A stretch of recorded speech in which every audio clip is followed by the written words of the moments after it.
I think every one of us ought to be humiliated or humbled every time we pick up the book of Acts and read the glory that attended the life of that first church. By contrast, the most successful kind of Christianity that we know, the most charismatic, the most to be lauded and applauded, is utterly anemic and does not bear comparison.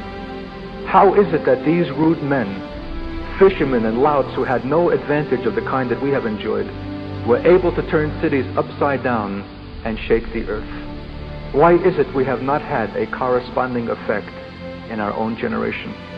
The answer, in my opinion, is that in missing the cross, we have missed the power of the resurrection. We have sidestepped the cross as a subject, let alone as experience, because we have no tolerance or sympathy for suffering. The denial of self in any form is suffering, and we have not been encouraged to that. We have overindulged and spoiled our youth, compromised truth in our marriages, suffered casualties and losses among our ministers, and given ground to the spirit of independence and rebellion in the churches, all because we cannot stand pain. We parents who indulge our kids rather than chasten them, are we being loving or self-indulgent?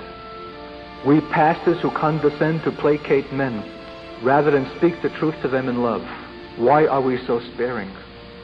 We saints who see the defects and the things that need to be corrected in each other, why are we silent? Where are the Pauls of our generation who will confront the Peters, who have compromised the gospel by being one thing with one group and another thing with another? Paul said he would not entertain that situation to go on beyond the moment for the purity of the gospel's sake. I call that love. But you know that kind of love as an act is painful and it's humiliating. It's easy to be misunderstood, for which reason we prefer to keep quiet, for which reason the world is running amok with us, and for which reason we move into increasing carnality, not being corrected by one another. The avoidance of pain is a costly avoidance, and the symbol of the cross at the heart of the faith is an invitation to share in his sufferings.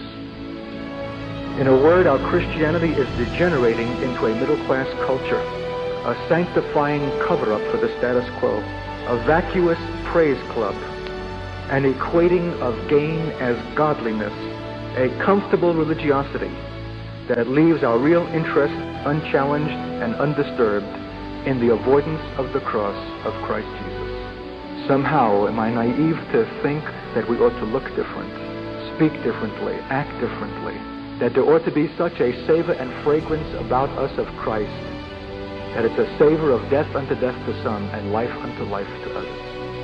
The fact that the world can so easily tolerate us, the fact of the almost complete absence of reproach, let alone of persecution, is itself a shameful testimony that we are so like the world that we cannot be distinguished from it.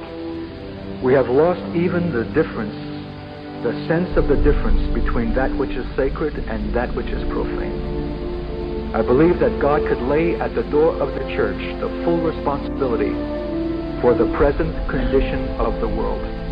And the things over which we cluck our tongues and point our fingers and look disdainfully down our noses about are the things which can be attributed to us, for we have not established in the earth a standard and an alternative to which a dying world might have turned.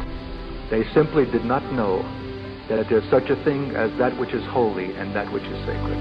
For we ourselves are wallowing in the things that are earthly, common, unclean, and profane. The only alternative to that which is earthly, carnal, sensual, and devilish is that which is heavenly. And there's no way to attain to that which is heavenly independent of the cross of Christ Jesus. If the prophet Isaiah, seeing the Lord high and lifted up, cried out, "Woe is me, I am undone. I'm a man of unclean lips, and I live in the midst of a people of unclean lips." What then shall we say, who are not prophets and oracles of God? We need to have our vision and our sight corrected. We need to address our lives to the plumb line of God. the standard of God, the cross of Christ Jesus. Not academically, religiously, or superficially, but in the actual experience of our lives as those who have come willing to abandon everything. Paul said, I'm determined to know nothing but Christ and Him crucified. We need desperately and urgently to know Him exactly as He is.